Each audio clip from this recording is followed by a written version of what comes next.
नमस्ते दोस्तों, आप सभी को शालिनी अग्रवाल की तरफ से नए साल की ढेर सारी शुभकामनाएं। नया साल आपके जीवन में ढेर सारी खुशियां लाए और आपका जीवन मंगलमय बने, ऐसी हमारी कामना है। ओम गणगणपताय नमः। भगवान गणेश का व्रत संकट चतुर्थी। भगवान गणेश को विघ्नहर्ता कहा जाता है। संकट चौथ का व्रत भगवान गणेश को प्रसन्न करने और जीवन के संकटों को दूर करने का एक महत्वपूर्ण पर्व है। यह व्रत कृष्ण पक्ष में माघ माह के कृष्ण पक्ष में चतुर्थी तिथि को रखा जाता है। इसे संकट चौथ, तिल चतुर्थी, तिलकुटा चौथ के नाम से भी जाना जाता है। यह व्रत 6 जनवरी 2026 को रखा जाएगा। इस दिन प्रातः स्नान करके स्वच्छ वस्त्र धारण करें, हाथ में जल, अक्षत और पुष्प लेकर संकल्प करें। संकल्प करते वक्त इस मंत्र का जाप करें। माघ मासे कृष्ण पक्षे चतुर्थाय संकट चतुर्थी व्रतमहं करिष्ये संकट निवारणम पुत्र पौत्र सुख समृद्धाय श्री गणेश प्रसाद सिद्धार्थाय च। अर्थात मैं माघ मास के कृष्ण पक्ष की चतुर्थी को संकट चौथ का व्रत कर रही हूँ। ये व्रत संकट निवारण, संतान सुख और भगवान गणेश की कृपा प्राप्ति के लिए है और ये व्रत मैं अच्छे से संपूर्ण कर सकूं। संकल्प के बाद गणेश जी की मूर्ति या चित्र की स्थापना करें, उसकी पूजा करें, तिल, गुड़ और मोदक का भोग लगाएं। संध्या के समय चंद्रमा को अर्घ्य देकर ही इस व्रत का समापन किया जाता है। इस व्रत की कथा इस प्रकार है। एक साहूकार और साहूकारनी थे। वह धर्म और पुण्य को नहीं मानते थे, इसके कारण उनके कोई बच्चा नहीं था। एक दिन साहूकारनी पड़ोसी के घर गई। उस दिन सकट चौथ था। वहां पड़ोसन सकट चौथ की पूजा करके कहानी सुना रही थी। साहूकारनी ने पड़ोसन से पूछा, तुम क्या कर रही हो? तब पड़ोसन बोली कि आज चौथ का व्रत है, इसलिए कहानी सुना रही हूँ। तब साहूकारनी बोली, चौथ का व्रत करने से क्या होता है? तब पड़ोसन बोली, इसे करने से अन्न, धन, सुहाग, पुत्र सब मिलता है।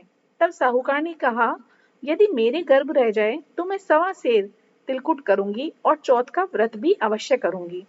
श्री गणेश भगवान की कृपा से साहूकारनी को गर्भ रह गया तो वह बोली कि अगर मेरा लड़का हो जाए तो मैं 2.5 सेर का तिलकुट करूंगी और ये व्रत भी करूंगी।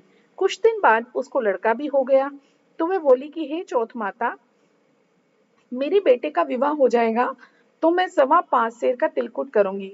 कुछ वर्षों के बाद उसके बेटे का विवाह भी हो गया। जब उसका बेटा विवाह करने चला गया लेकिन उस साहूकार ने तिलकुट नहीं किया। इस कारण से चौथ देव क्रोधित हो गए और उन्होंने फेरे में से उसके बेटे को उठाकर पीपल के पेड़ पर बिठा दिया। कभी सभी लोग वर को खोजने लगे लेकिन वो कहीं भी नहीं मिला। हताश होकर सारे लोग अपने अपने घर को लौट आए।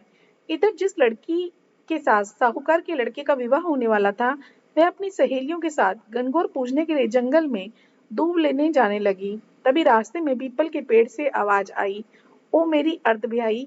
यह बात सुनकर जब लड़की घर आई, उसके बाद वे धीरे धीरे सूखकर कांटा होने लगी। एक दिन लड़की की माँ ने पूछा, मैं तुम्हें अच्छा खिलाती हूँ, अच्छा पहनाती हूँ, फिर भी तू सूखती जा रही है, ऐसा क्यों?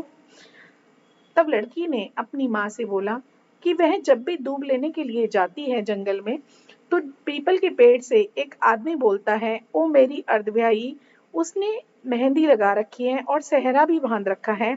तब उसकी माँ ने पीपल के पेड़ के पास जाकर देखा तो यह उसका जमाई ही था। तब उसकी माँ ने जमाई से कहा, यहाँ क्यों बैठे हो? मेरी बेटी को तो अर्धव्याई कर दिया और अब क्या लोगे? साहूकारनी का बेटा बोला, मेरी माँ ने चौथ का तिलकुट बोना था लेकिन नहीं किया, उस दिन लिए चौथ माता नाराज होकर मुझे यहाँ बिठा दिया। यह सुनकर उस लड़की की माँ साहूकारनी के घर गई और उनसे पूछा, क्या तुमने सकट चौथ का कुछ बोल रखा है? तब साहूकारनी बोली, तिलकुट बोला था। उसके बाद साहूकारनी बोली, मेरा बेटा घर आ जाए तो 2.5 मन का तिलकुट करूंगी। इससे भी श्री गणेश भगवान प्रसन्न हो गए और उसके बेटे को फिर से फेरों में लाकर बिठा दिया। बेटे का विवाह धूमधाम से संपन्न हो गया। अब साहूकारनी ने बेटा एवं बहू घर आ गए। साहूकारनी ने 2.5 मन का तिलकुट किया और बोली, हे चौथ देव, आपके आशीर्वाद से मेरे बेटा और बहू घर आए हैं, जिससे मैं हमेशा तिलकुट करके व्रत करूंगी। इसके बाद सारे नगरवासियों ने तिलकुट के साथ सकड़ व्रत करना आरंभ कर दिया। हे सकड़ चौथ, जिस तरह साहूकारनी को बहू बेटे से मिलवाया, वैसे ही हम सबको मिलवाना। इस कथा को कहने सुनने वालों को सबका भला करना। माता, जिस तरह साहूकार और साहूकारनी का भला किया, उसी तरह कहते सुनते होकार भरते सभी का भला करना, सबके बच्चों की रक्षा करना।